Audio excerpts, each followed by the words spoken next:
Hey guys, welcome back to my new blog. आज मेरा दूसरा दिन है और मैं हूँ चित्रकूट में। और जिस महाराज जी के मैं आश्रम में रुका था, महाराज जी हमें लेके आए हैं गंगा जी के किनारे। और ये यहाँ का जो मंदाकिनी गंगा है, और ये शमशान घाट भी है। यहाँ पे चिताएं भी जलती हैं इस जगह पे, जैसा कि आप देख रहे हैं। ये इस जगह पे चिताएं जलती हैं। और ये स्वामी जी इधर बैठ के जो है आपस में सत्संग कर रहे हैं। जो स्वामी जी मेरे साथ आए थे रायबरेली वाले, वो और ये चित्रकूट के स्वामी जी, ये दोनों लोग मिलकर सत्संग कर रहे हैं। और ये आप पीछे देख सकते हैं, मेरा दोस्त है प्रवीण, जो कि आईटीबीपी में है। और ये भी बहुत ध्यानी पुरुष हैं, ये बैठ के ध्यान कर रहे हैं। और जैसा कि आप देख सकते हैं, कितना ही सुंदर नज़ारा है इस जंगल का। सो गाइज, अभी जैसे कि स्वामी जी लोग बैठ के सत्संग कर रहे हैं, तो मैं अभी इनसे डिस्कशन तो नहीं कर सकता हूँ, लेकिन मैं अभी दूर से ही इनका वीडियो शूट करूँगा और सत्संग के बारे में जानूँगा कि क्या डिस्कशन कर रहे हैं।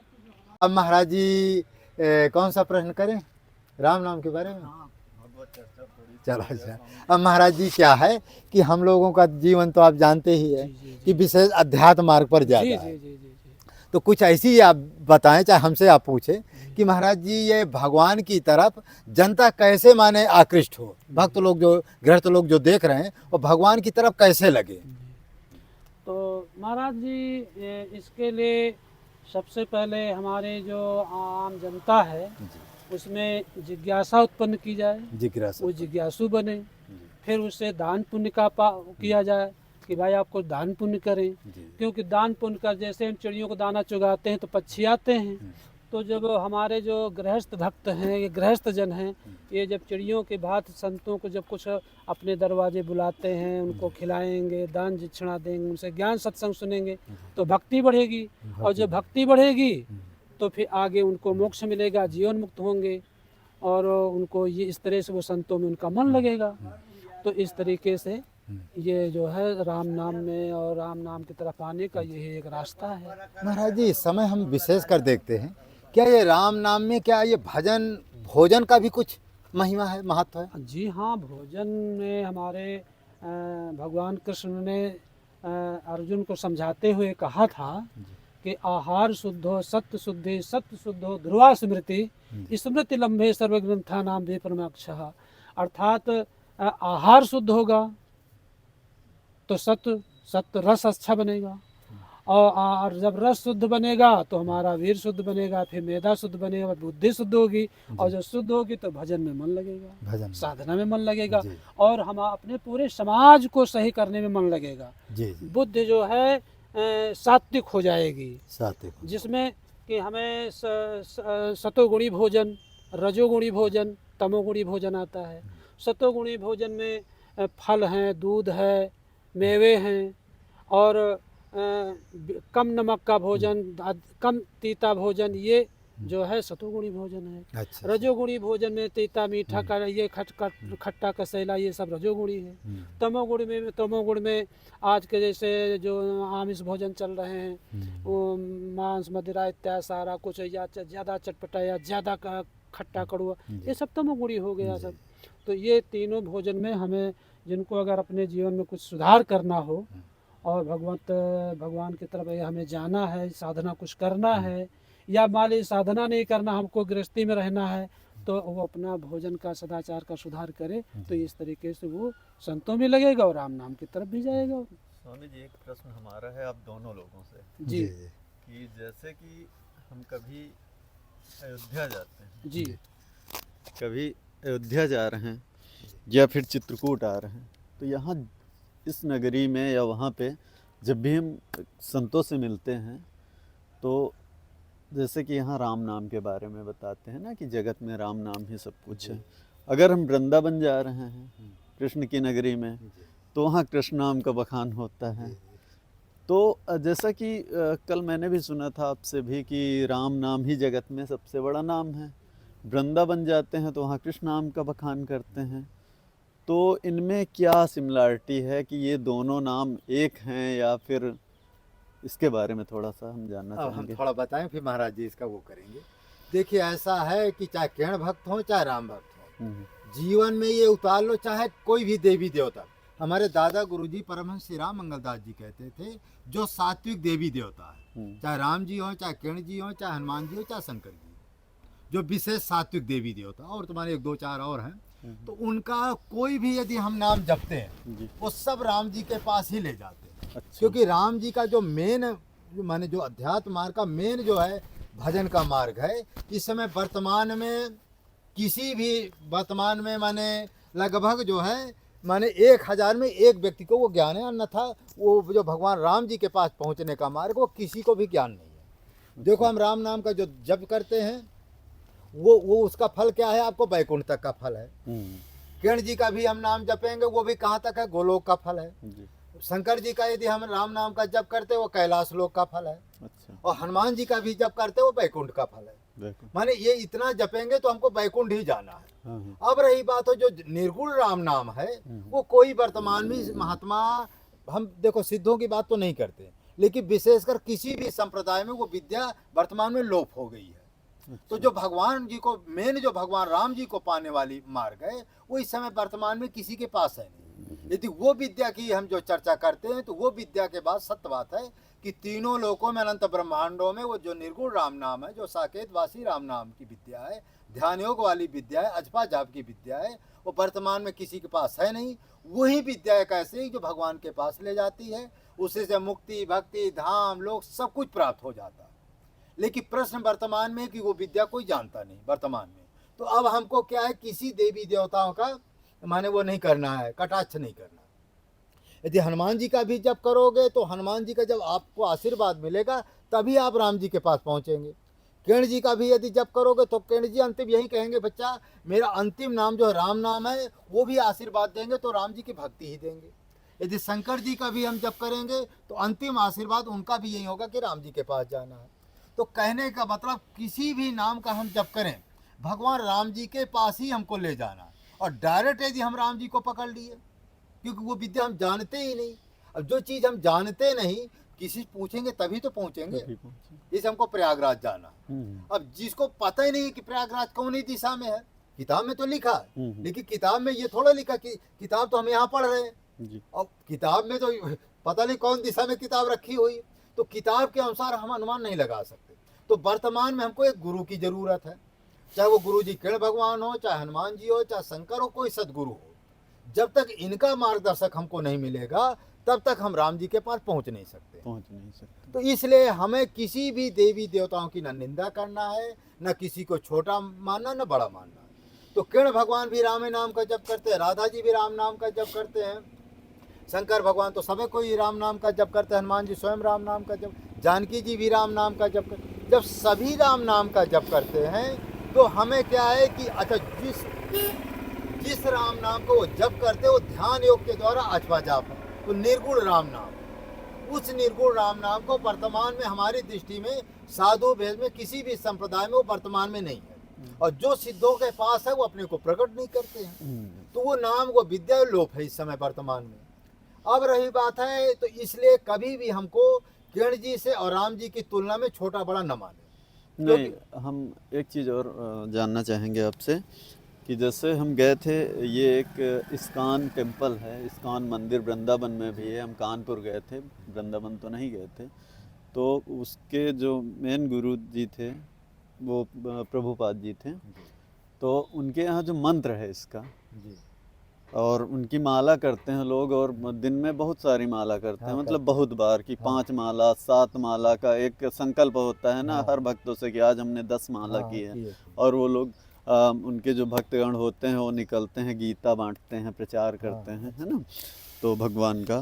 तो उनके यहाँ पे भी जो मंत्र है हरे कृष्णा कृष्णा कृष्णा हरे हरे, और फिर दूसरी लाइन होती हरे राम राम राम हरे हरे। उन्होंने भी बताया कि राम कृष्ण नाम एक ही है। अच्छा, एक चीज़ अभी जैसा कि और जानना चाहेंगे कि जैसे अभी आपने बात की कि निर्गुण राम, निर्गुण राम सगुण है, लेकिन वो जो नाम है वो निर्गुण। हाँ, राम जी तो सगुण हैं, साकेत लोग सगुण, लेकिन उनका जो पाने वाला जो नाम है वो निर्गुण है। तो ये राम नाम तो आदि अनादि काल से चला आ रहा होगा ना, जैसा कि जो हमारे भगवान श्री राम हुए थे अयोध्या, तो उनसे पहले से ये राम नाम चला आ रहा है। देखिए जो निर्गुण राम नाम है, जब ये सृष्टि की रचना नहीं की गई थी, ना कोई लोग था, कुछ भी नहीं था, तब भी वो निर्गुण राम नाम था, जिसको अचपा जाप कहते हैं। और वो हमेशा जब सृष्टि नहीं रहेगी तब भी वो रही। केवल वही एक ऐसा नाम है, माने जितने ग्रंथ पुराण, जितने देवी देवताओं का आप नाम सुने हो गए, केवल वही एक निर्गुण राम नाम है जिसको अचपा जाप द्वारा जपा जाता है। जब सृष्टि नहीं थी तब भी वो था, जब सृष्टि रहेगी तब भी वो था, और जब सृष्टि की रचना की गई उसी राम नाम से ये सृष्टि की रचना की गई, उसी राम नाम से ब्रह्मा विष्णु महेश के पास ताकत आई, उसी राम नाम से ओंकार में ताकत आई, उसी राम नाम से किरण भगवान में ताकत आई, उसी राम नाम से भगवान राधा जी में ताकत आई, वही राम नाम से राम जी में जो शक्ति, वही राम नाम की शक्ति से राम जी में ताकत है, वही राम नाम से भगवान हनुमान जी में ताकत है। माने जितने देवी देवताओं में यदि शक्ति है, वरदान शक्ति आ जाए हमारा है, सब उसी राम नाम का। लेकिन प्रश्न ये है कि वो राम नाम वर्तमान में लुप्त हो गया है, वो सिद्ध लोग जानते, सब कोई जानते भी नहीं है। तो इसलिए उस राम नाम को हमको पाने के लिए, उस राम नाम को पाने के लिए हमको किरण भगवान को भी भजना पड़ेगा, मानना पड़ेगा, माने हनुमान जी को भी मानना पड़ेगा, और आपको शंकर जी को भी मानना पड़ेगा, गुरु को भी मानना पड़ेगा, माता पिता का भी आशीर्वाद चाहिए, संत सेवा। जब ये सारे आशीर्वाद आपके ऊपर होंगे तब जाके आपका पुण्य बढ़ेगा। तुम सोचो अरे फलाने देवी देवता का हम निंदा करेंगे, एक दूसरे नहीं, लोग बहुतों को देखते हैं महाराज जी, कोई जो राम जी का, किरण जी की निंदा करता है, किरण जी राम जी का, इसमें क्या है कि उसको वस्तुतः ज्ञान ही नहीं है। बस इतना है भाई, राम जी जब किरण जी जो है धनु बाण ले लेते हैं तो राम जी बन जाते हैं, और जब किरण जी जो है उसमें केवल इनका की रूप एक है, राम जी का, किरण जी का, विष्णु जी का रूप एक है। रूप एक, केवल अंतर क्या, अस्त्र शस्त्र का अंतर है। जब राम जी वाला अस्त्र शस्त्र ले लिए तो वही विष्णु राम जी कहलाने लगते हैं, और किरण जी वही अस्त्र शस्त्र ले लिए तो, और वही यदि मुरली ले लिए तो किरण कहलाने लगते हैं। कित मुरली कित चंद्रिका कित गोपियन के साथ, अपने जन के कारण किरण भय रघुनाथ। अब फिर जो साकेतवासी जो राम नाम है, राम जी है, वो क्या है कि वहाँ अष्टभुज में है। वहीं राम जी जो है मुरली भी लिए, वहीं राम जी धनुष भी लिए, वहीं धनु वो चक्र भी, सुदर्शन चक्र भी, कौमुदी गदा भी लिए। तो वहाँ राम जी किरण जी भी विष्णु का संयुक्त रूप है। कहाँ, गोलोक, वो साकेत लोक। तो इसका मतलब राम जी, किरण जी, विष्णु जी एक ही हुए। अब वो क्या है कि एक से तीन रूप धारण किए, जैसे हम हैं, हमने तीन रूप धारण कर लिया, है तो वस्तु एक ही, लेकिन तीन रूप धारण करने पर तीन नाम तो रखना ही पड़ेगा। उसी तरह राम जी तीन रूप धारण किए, माने राम जी, किरण जी, विष्णु जी। अब तीन नाम है तो तीन मूर्ति बन गए, तो तीन नाम हो गए। अब हमने उसको क्या, तीन नाम रख दिए। अब उसी में हम लोग ऐसी मूर्खता का काम करते हैं कि छोटा बड़ा मानने लगते हैं, वो छोटा, वो बड़ा, वो छोटा। भाई रूप एक है, तीनों वही राम नाम का अनुसरण कर रहे हैं। बस जब तीनों शक्तियां एक है, तीनों में सब कुछ एक है, केवल अंतर है नाम का। अब जैसे एक आपका जो चार नाम है, अब कोई नाम लोग विशेष जानते हैं, भाई राम जी का नाम विशेष जानते हैं, किरण जी को भी विशेष जानते हैं, विष्णु जी का भी विशेष जानते हैं। लेकिन लोग जो पहले वाला जो नाम है, जैसे मोदी, नरेंद्र मोदी, तो ये प्रचलित है। प्रधानमंत्री भी चलो मान लो दूसरे नंबर पर है, कितने लोग उसको मोदी कहते, कितने लोग जो है नरेंद्र मोदी कहते हैं। तो उसी तरह राम जी के जो है सैकड़ों नाम है, ना कोई छोटा है ना कोई बड़ा है। लेकिन मेरे नाम जो वास्तविक नाम है वो लोगों को ज्ञान नहीं। हाँ, जिस समय वो अचपा जाप वाला व्यक्ति को नाम पता हो जाए फिर किसी नाम की जरूरत नहीं। लेकिन प्रश्न यही है किसी की निंदा ना करे, प्रश्न अंत में यही कि किसी की निंदा ना। तो इसलिए वर्तमान में क्या है, गुरु, जो गुरु आपको मार्ग दिखा दिया है मन वचन कर्म से, उसी में आप लग जाओ, उसी राम जी भी मिल जाएंगे, शंकर जी भी मिल जाएंगे, सारी कृपा दया आपको उसी में मिल जाए। मेन क्या है, गुरु। यदि गुरु कहे हनुमान जी का मंत्र जपना है तो आपको हनुमान जी का ही मंत्र जपना। हनुमान जी की जब कृपा मिलेगी तभी राम जी मिलेगी। यदि गुरु मिला है कि शंकर जी का मंत्र जपना है तो शंकर जी का मंत्र आपको जपना है। फिर दूसरी बात, हमारी अंतरात्मा कहती है कि हमको शंकर जी का मंत्र लेना या हनुमान जी का मंत्र लेना या राम जी का मंत्र लेना या माने किरण भगवान। जहाँ हमारी आत्मा कहती है वैसी गुरु के पास आप जाओ, वही मंत्र लेकर के आप जाओ, उसी से आपका कल्याण हो जाना है। और लोग क्या करते हैं, एक दूसरे की निंदा करते हैं, ये महामूर्खों का काम है। इससे क्या होता है कि हम देखते हैं कई लोगों को, वो राम जी के सिवा किरण जी को देखना भी नहीं चाहते, सुनना भी नहीं चाहते। अरे ये बताओ, जब एक रूप को तुम देखोगे, दूसरा रूप को नहीं देखोगे, कहीं आशीर्वाद मिले। जैसे हम तीन महात्मा हैं, हमको मानने वाले बहुत सारे हैं। अब महाराज जी हैं बगल में, महाराज जी को नहीं मानते तो महाराज जी की आत्मा क्या कहेगी, और हम भी खुश नहीं रहेंगे क्योंकि महाराज जी को हम मानते हैं। अब हमारे 100 भगत आ जाए, वो हमको दंडोती प्रणाम खूब करें, खूब ले दें, लेकिन हम महाराज जी को मानते हैं तो महाराज जी, वो लोग देखेंगे, पहली बात महाराज जी खुश नहीं रहेंगे, दूसरी बात हम इसलिए खुश नहीं रहेंगे कि बगल में संत जी जो हमको दंडवती करो तो महाराज जी को भी दंडवती करो, हमको पैसा रुपया दक्षिणा दो तो महाराज जी को भी दो, क्योंकि तभी हम खुश होंगे, तभी महाराज जी खुश होंगे। वही काम आप लोग करते हैं। राम जी को तो मानते हो लेकिन किरण जी का विरोध करते हो, और किरण जी का मानते हो तो राम जी का विरोध करते हो। तो जब राम जी का विरोध करोगे तो किरण जी कैसे खुश होंगे, हनुमान जी कैसे खुश होंगे? और जब हनुमान जी खुश नहीं, शंकर जी खुश नहीं, तो आप पाओगे क्या? पाओगे। तो ये इसका सारा रहस्य ये है कि सब देवी देवताओं को आपको मानना है, ना किसी की निंदा करना है, ना किसी की चुगली करना है, सभी संतों को भी मानना। ये नहीं सोचा वो छोटा है, ये बड़ा है, वो बड़ा है, सबको एक बराबर मानना है। ठीक है, गुरु जी है उनको थोड़ा विशेष मानो, लेकिन बगल में जो महात्मा जी उनको भी मानना पड़ेगा, क्योंकि कभी कभी ऐसा होता है कि गुरु से भी उनके अंदर ज्यादा शक्ति है। तुम्हारे गुरु में उतनी शक्ति नहीं जो बगल के महात्मा में शक्ति है। कई देखा गया, महाराज एक दृष्टांत है वहाँ का, वो क्या बोलते हैं, वो नहीं था क्या बोलते हैं, गलता गद्दी वाले फलारी जी, केणदार फलारी। महाराज जी दृष्टांत क्या हुआ छोटे शॉर्ट में बता देता हूँ कि जो केणदार फलारी थे और एक जो है एक नाथ संप्रदाय का था, उसका क्या नाम था? नाथ संप्रदाय का कोई था महात्मा, कनफटा कुछ ऐसा ना, कनफटा था। वो क्या करता था महाराज जी, वो जैसे माने केणदार फलारी जी गए तो बहुत उसका विरोध किया उसने, कहा यहाँ से आसन ले जाओ, यहाँ कैसे आ गए। वो सोचा कि ये यहाँ रहेगा तो हमारा जो राजा चेला है तो कहीं इसी का चेला ना बन जाए, इसलिए उसका विरोध किए। अंत में क्या हुआ, वो इतना विरोध किए कि तुम यहाँ से जाओ। तो उन्होंने सोचा कि यहाँ के बदले हम वहाँ आसन लगा लेंगे। तो धूनी जितनी अग्नि थी ना, ये साफी उठाया, उसमें अग्नि सहित उठा कर भर लिया, और सिद्ध महात्मा, कपड़ा थोड़ा जलने वाला है, अंगारा। सोचा कि अरे इतना बड़ा सिद्ध महात्मा, बताओ अंगारा ही अपने साफी में करे और साफी भी नहीं जल रही और हाथ भी नहीं जला। वो दूरी गए, वहाँ धूना लगा लिया। वो सोचा कि अभी पास में तो है, जैसे अब यहाँ से वहाँ धूना लगा लिया तो राजा आएगा उधर से तो पहले तो उसी को देखेगा। तो वो सोचा कि कहीं जो है इसको देख लेगा तो कहीं इसी का चेला ना हो जाए। तो वो क्या हो, महाराज जी शेर का रूप धारण करके उसके पास गया, डरवाने लगा। और वो तो सिद्ध महात्मा थे, वो तो अंतर्यामी, सब जानते थे कि ये वही कनफटा जो है, एक नाथ संप्रदाय का कनफटा है, ये तो परेशान करने आया है। तो आगे एक बार दो बार बार बार घूर रहा है, तो भजन ध्यान में बैठे तो बेचारे दुख हुआ। तो उन्होंने कहा कि तू गधा जैसा कर्म करता, जाकर गधा हो जा। अब शेर से गधा हो गया, सिंह बनने के काबिल नहीं, तो सिंह बनने के योग ही नहीं है। अब वो गधा हो गया। अब काल में जो गधा बनेगा तो काल में तो वो पहले ही है, सिद्ध वाक्य था, सिद्ध वाक्य था। अब क्या हुआ कि जब वो आए, राजा साहब आए, देखे कि गुरुजी नहीं आए, तो बगल में गए कि भाई बगल महात्मा पूछे, वही सिद्ध महात्मा थे केणदार फलारी जी से कि महाराज जी हमारे गुरुजी कहाँ हैं? कहा गुरुजी तो एक शेर का रूप धारण करके आए हैं और हमारे मुख से निकल गया है कि जाकर गधा हो जा, कहीं गधा के बीच में कहीं तुम्हारे गुरुजी चढ़ते हो, जाकर के देखा हो, ढूंढ लो, जाकर खो जाओ। तो अब गए तो अब गधा एटो है तो भाई खो जाए, और देखे तमाम गधा फिर रहे हैं। तो फिर लौट के आए कि महाराज जी उनका परिचय बताओ।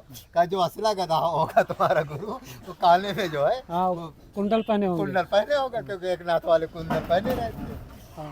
तो गया देखा तो भाई मिल गए। जब मिल गए तो अब उसका कान पकड़ के ले आए गुरुजी के पास, जाना गुरुजी के पास ले आए। अब गुरुजी, अब राजा साहब कहे महाराज जी कुछ कृपा करिए। कहा ठीक है मैं कृपा तो कर दूंगा, लेकिन एक हमारी शर्त है, इससे कह देना कि आज के बाद जो है मेरा विरोध नहीं करेगा। दूसरी बात हर महीना रोज एक लक्कड़, एक बोझ लक्कड़ हमारी धोनी में आपको डालना पड़ेगा। तो कहा ठीक है गुरु जी स्वीकार है। तो उन्होंने उसको मंत्र मारा, फिर वो जैसा तैसा बन गया। तो डर के मारे फिर कुछ दूर गया और फिर उसको राजा को बहकाने लगा। कहा ऐसा करो, इसको यहाँ से भगा दो। कहा ये बताओ अभी तो तुझे गधा बना है, अब दोनों को यदि गधा बना देंगे तब क्या होगा। तो महाराज डर के मारे उसको उसने डांटा। कहा तू ऐसा कर, तू सही गुरु हमारा नहीं है, तू यहाँ से जा। वो कन फटा को उन्होंने विदा कर दी और पति और पत्नी राजा रानी उसके चरणों में जाकर गिर गए। कहेंगे हमको गुरु मंत्र दो, फिर गुरु मंत्र देते हैं। अब देखो वहाँ क्या हुआ, गुरु और चेला थोड़ा था ना, तो वही हम कह रहे हैं कि कभी कभी ऐसा होता है कि गुरु से बढ़कर कोई दूसरा सिद्ध महात्मा होता है, वो आपके पास आता है जाता है, लेकिन आप क्या करें, गुरु की तो सेवा कर रहे हैं, गुरु के चरणों में दंडवती, बगल वाले महात्मा का आप जो है आदर सत्कार नहीं करते। वो दृष्टि नहीं होती तो हम पहचान नहीं पाते। हाँ, तो उससे क्या होता है कि गुरु में तो समर्थ नहीं तुमको उद्धार करने का, और जिस महात्मा के अंदर समर्थ है उसको तुम दंडवती प्रणाम नहीं करते। और गुरु में भी ऐसा अहंकार है कि वो कहता भी नहीं कि महाराज जी की दंडवती करो। तो ये पापों से आप जो, यही कई ऐसे पाप होते हैं जिसके कारण कि आपका जो पुण्य भी नष्ट हो जाता है और भगवान के पास जाने का मार्ग भी खत्म हो जाता है। तो ये ध्यान रखिए, कभी भी जाइए गुरु के पास जाइए, अगल बगल महात्मा है तो गुरु के यदि 100 रुपया दो तो बगल वाले महात्मा को 50 रुपया जरूर दो। जो गुरु को दंडवती करो तो गुरु के, ठीक पहले गुरु को आप करो, ये महाराज जी को बुरा नहीं लगे, लेकिन बाद में संत जी को भी आप दंडवती करो। यदि ऐसा करेंगे तो संत जी की कृपा बनी रहेगी। अब तुम सोचो, गुरु को हमने 100 रुपया दे दिया, महाराज जी को 10 रुपया नहीं दिया, तो महाराज जी कहेंगे, तो वो उतने में महाराज जी समझ जाते हैं कि इसका दूसरे साधुओं के प्रति श्रद्धा भक्ति नहीं। जब श्रद्धा भक्ति आपकी रहेगी नहीं तो संत का आशीर्वाद नहीं। ये मत सोचो कि गुरु के हिस्से, गुरु के द्वारा ही हमारा कल्याण हो जाएगा। गुरु के द्वारा तभी कल्याण हो सकता है, वो गुरु उसी स्थिति का होबे न करे। तो गुरु बेचारा जब अपने कल्याण नहीं किया तो तुम्हारा कल्याण कहाँ से करेगा। इसलिए जब तक आपको ब्रह्म ज्ञान की प्राप्ति न हो जाए तभी तक आपको सभी संतों को आपको बराबर मानना है, गुरु को भी मानना है, पास में साधु संत जाए वहाँ। अच्छा, कभी कभी हम देखते हैं कि लोग अपना सब कुछ गुरु को ही समर्पित कर देता है। अब गुरु को पता है 4 पहिया गाड़ी है, ऐशो आराम में, बंगला में बढ़िया ऐशो आराम, तुम्हारा जितना पैसा पा रहे हैं बढ़िया ऐशो आराम में, भोग विलास में लगा रहे हैं, ऐसे गुरु। अब उससे क्या कि तुमको पुण्य नहीं मिलेगा, तुम सोच रहे हैं हमको पुण्य मिलेगा, कोई पुण्य नहीं, क्योंकि गुरु जी ऐठो माला जब फेरेंगे नहीं तो पुण्य तुम्हें मिलेगा कहाँ से। तो उसमें आपको क्या करना है, गुरु जी की सेवा करो, दंडवती प्रणाम करो, लेकिन वहाँ वो पैसा को कुछ अच्छे महात्माओं की सेवा में लगा दो। जो जंगल के महात्मा है, एकांत में रहता, तो वो पुण्य आपका जुड़ेगा। अच्छा, ये पुण्य का जो सत्कर्म है ये बताया नहीं जाता, गुरु जी से भी बताने की जरूरत नहीं कि हमने वहाँ जाकर दान किया, वो बता दिया। बताने से क्या होता, पुण्य नष्ट हो जाता। हाँ, गुरु जी पूछे तब बता दो, गुरु जी न पूछे तो अपने पुण्य का बखान नहीं बताया जाता, भगवान से भी नहीं बताया जाता है, क्योंकि जब बताया जाता तो उसमें महाराज अहंकार आता है। और जब अहंकार आएगा तो गुरु भी सोच लेता है कि देखो अभी 2 पैसा का दान किया और उसी का बखान करने लगा। तो गुरु से ना बताने, हाँ गुरु पूछे तो बता दो, किसी से वो उसको बताने की जरूरत नहीं, जहाँ इच्छा हो आप दान कर सकते हैं। तो इस तरह से। अच्छा स्वामी जी, नाम जाप और ध्यान क्या साथ साथ किया जा सकता है? देखिए, हमारे कुछ संतों ने एक बहुत सरल मार्ग बताया ध्यान का और नाम जप का। कहते हैं कि देखो, जब तक सदगुरु ना मिले तो माला से तो राम नाम जो है गुरु मंत्र दिया उसको जप करना, लेकिन ध्यान में जो 2 अक्षर का राम शब्द है उसका आप ध्यान करें। क्यों? कारण है कि भाई वो स्थिति का महात्मा तो अभी आपको मिला नहीं है, कि जो मेन गूढ़ रहस्य बता सके उसका नाम है कुटोच्छर, कुटोस्थोच्छर, माने जिसका कोई अक्षर ही नहीं है। तो आपको जो है उसमें जब तक आपको सदगुरु की प्राप्ति न हो जाए तब तक ध्यान में जो 2 अक्षर का राम नाम है उसका आपको ध्यान करना। जैसे आंखें मूंदे हैं तो सामने देखो 2 अक्षर का राम नाम हमारा लिखा है, उसी को आपको ध्यान करो। उसमें रामायण में भी है, देखिए रूप नाम बिनु जाने, देखिए रूप नाम बिनु जाने। तो माने जब तक उस रूप को हम नहीं देख रहे हैं तब तक नाम को ही सब कुछ मान करके उन्हीं का ध्यान करना चाहिए, उन्हीं का जप करना चाहिए। ये बात को रामदास भी कहते हैं। और उन्होंने एक बहुत से दृष्टांत भी दिया कि उन्होंने बताया कि एक बार हमने कोई सिद्ध महात्मा थे, उनके पास हम गए तो वो ध्यान में बैठे थे, तो वहाँ तो देखे कुछ नहीं। तो वो क्या है कि अच्छा उसमें क्या करे, ध्यान के समय एक बड़े से अक्षरों में राम लिख करके अपने सामने उसको रख ले। अच्छा, हाँ, बड़े अक्षरों में राम लिख कर, जानते हो टाइल्स होती हैं, तमाम चीजें होती हैं, माने बाजारों में मिल जाएगी, बड़े अक्षरों में लिख करके रख ले, या उसको बढ़िया से मढ़वा ले, उसको सामने रखे, 2 अक्षर का राम नाम, उसी को लिख कर उसी का ध्यान करना। और रामायण में लिखा है कि देखिए रूप नाम बिनु जाने, और कुछ आगे है, हाँ, करतल बिनु हाँ, करतल बिनु न परहि पहचान। जब तक वो हाथ में वो परमात्मा कैसा है, सगुण निर्गुण कैसा परमात्मा है, जब हम राम नाम का जप करेंगे, सगुण निर्गुण परमात्मा कैसे, वो अपने आप हृदय में अपने आप आ जाएगा। क्योंकि कलयुग में जल्दी जो है वो विद्या भी आपके पास नहीं है कि जो प्रत्यक्ष प्रकट करके दर्शन दे सके। तो वो क्या है, विशेषकर हृदय में वो आ जाता परमात्मा। टेढ़ा मेढ़ा कैसा है, काला कलूटा कैसा, कितना सुंदर कैसा है, वो हृदय में आपको अपना अनुभूति दिखा देता। लेकिन आपको ध्यान क्या करना, वही 2 अक्षर राम नाम का ही ध्यान करना, क्योंकि वो विद्या भी आपको प्राप्त नहीं। तो इस तरह से हम राम जी का ध्यान और राम जी का जप कर सकते हैं। महाराज जी, एक हमारा एक प्रश्न है। आप यहाँ काफ़ी समय से आप निवास कर रहे हैं, तपस्या साधना कर रहे हैं, और ये जो चित्रकूट धाम है, ये जो चित्रकूट शब्द है, थोड़ा इसके बारे में कुछ आप। हाँ, इसके बारे में एक हमारे शिष्य थे जी उन्होंने बताया जी कि स्वयं हनुमान जी हमको बताए हैं। जी तो ये जो कामतानाथ जी का पर्वत है, ये आज यहाँ नहीं था, ये बहुत दूर कहीं और था। अच्छा वहाँ भी इनकी पूजा हो रही। अच्छा तो इसमें क्या हुआ कि चित्रा नाम के ऋषि जो है जी। इसमें तपस्या कर रहे थे, समाधि में थे अच्छा, इसी पहाड़ पे। पहाड़ में। अच्छा, ये कहीं और था। चित्रा नाम के। चित्रा नाम के ऋषि इसमें तपस्या कर रहे जी। थे, उन्हीं के नाम से चित्रकूट पड़ा। हाँ फिर क्या हुआ कि हनुमान जी बचपन में तो जानते, यहाँ का पर्वत वहाँ फेंक है, वहाँ का पर्वत वहाँ फेंक है। उनके पास इतनी शक्ति थी कि उनके पास काम है था बाल काल में, तो गए होंगे और फिर जहाँ चाहे वहाँ उड़ जाए। तो उनके मन में आया कि ये पर्वत जो है, यहाँ लोग इसकी पूजा वूजा करते हैं, अब ऐसी जगह हम ले जाए कि कोई पूजा न करे। अच्छा अब क्या हुआ, ये पर्वत को उठाए लेकर चल दिए, और यहीं से आ रहे थे तो अत्रि जी देखे।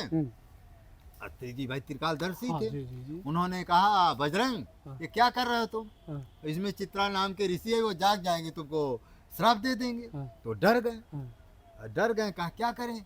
कहा इसको ज्यादा दूरी नहीं, यहीं जो है पधार दीजिए, हाँ। यहाँ जाकर हाँ, रख दो इसे। हाँ। हाँ अब ज्यादा दूरी करोगे, मान लो उनकी समाधि खुल गई हाँ। और श्राप दे देंगे, पता नहीं क्या से क्या हो। हाँ। डर के मारे यहीं रख दिए। अच्छा। हाँ, जैसे रखे तो जो काम माने वो थे, वो तो माने अपना ऋषि अपना तपस्या में मग्न थे, हाँ। उनसे कोई लेना देना हाँ। नहीं था।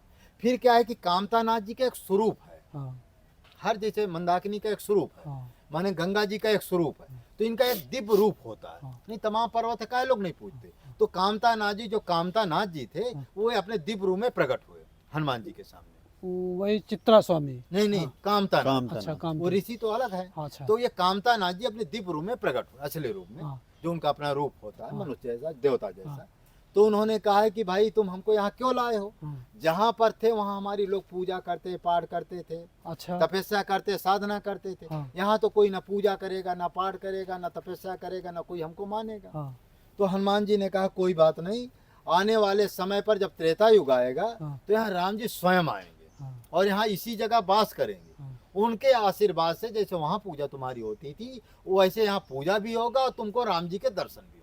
अच्छा। तो वही चित्रा नाम के जो ऋषि थे, हाँ। उनके नाम से चित्रकूट पड़ा। चित्रा नाम के ऋषि, और कूट माने पर्वत होता है। पर्वत। कूट माने यानी कूट मूल भाषा है। हाँ, मूल भाषा। तो चित्रकूट हो गया। चित्रकूट। और महाराज जी कल फिर इसकी मैं थोड़ा महिमा बताऊं। जी हाँ। ये चित्रकूट के अंदर है क्या, ये शायद नहीं पता है सभी को। तो ये चित्रकूट के जो ये कामतानाथ जी पर्वत है, इसके अंदर 1000 खंभों का बना हुआ सोने का महल है।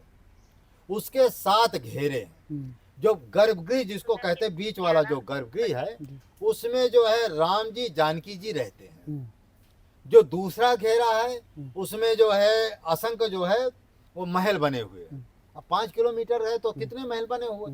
उसमें जानकी जी की 12,000 सखियां उन महलों में रहती है, जो हमेशा जानकी जी की सेवा करते हैं।